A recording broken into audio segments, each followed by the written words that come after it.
called, is Donald Trump America's public enemy #1?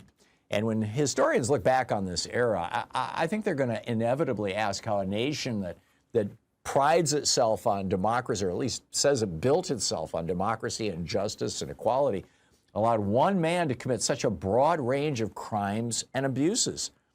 I mean, it's, first there's the relentless financial corruption of Donald Trump. He's paid fast and loose with tax laws when it came to his finances. In New York, his company was convicted of tax fraud and financial manipulation. Trump University was shut down and paid a $25 million fraud settlement, its students feeling defrauded. His Trump Foundation was dissolved after he used money from it to pay off Pam Bondi in Florida, where she and Epstein were living. And Trump and Epstein were living, and she was the AG for almost a decade and never went after Epstein. Trump's shady financial dealings don't begin or end with these public scandals, though. I mean, for decades he was associated with New York's crime families. Roy Cohn was the lawyer for Fat Tony Salerno and Paul Costello, and Trump built Trump Tower with allegedly mobbed up concrete. His casinos skirted the law. Federal investigators were looking into money laundering and organized crime. And according to his former casino manager, he and Jeffrey Epstein once showed up together with underage girls in the casino. The White House, by the way, denies that story. His long relationship with Epstein, I think, also highlights his basically moral bankruptcy and other possible criminality. And then there's the international relationships, his love for Vladimir Putin that nobody's been able to explain. And then, Paul Manafort, the guy who just got Albania, or tried to get a pro-Putin guy into the president's office in Albania, unsuccessfully, thank God. Who flipped Ukraine, got a pro-Putin guy in Ukraine, and then came to America and ran Trump's campaign in 2016 to get a pro-Putin guy in charge of the United States. I mean, that's pretty. In fact, we're going to talk with Heidi Kuda about this tomorrow. Manafort was convicted of multiple felonies. More brazenly, Trump tried to subvert democracy in the state of Georgia. Now, this was, after he paid off Stormy Daniels and Karen McDougal in 2016. That got him convicted, 34 felonies involved in election fraud.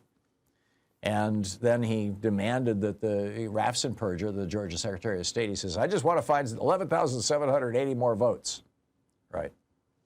And then, of course, there's, January 6th.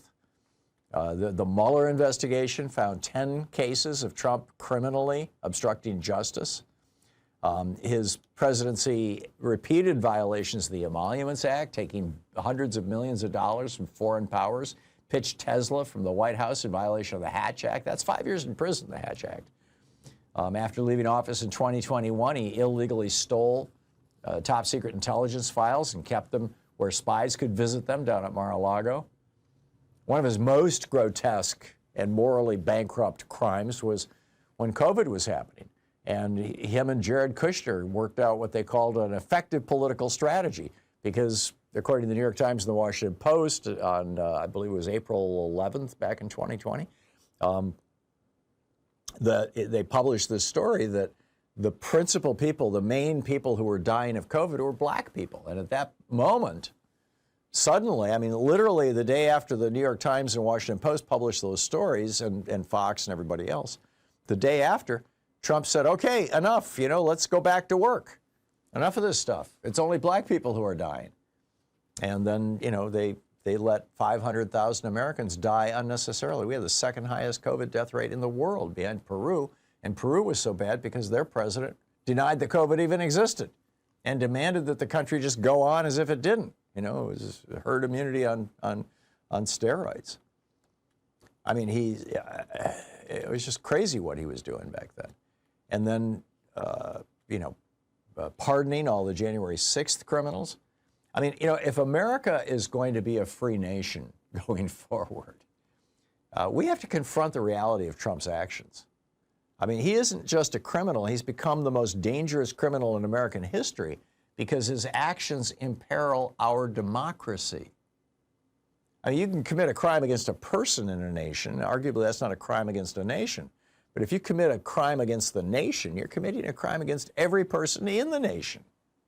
And, you know, letting such crimes go unpunished risks setting a precedent that future wannabe autocrats may well follow, and that could forever tarnish America's democracy. So once he's out of power, our nation's new mantra has to become never forget, never forgive, never again.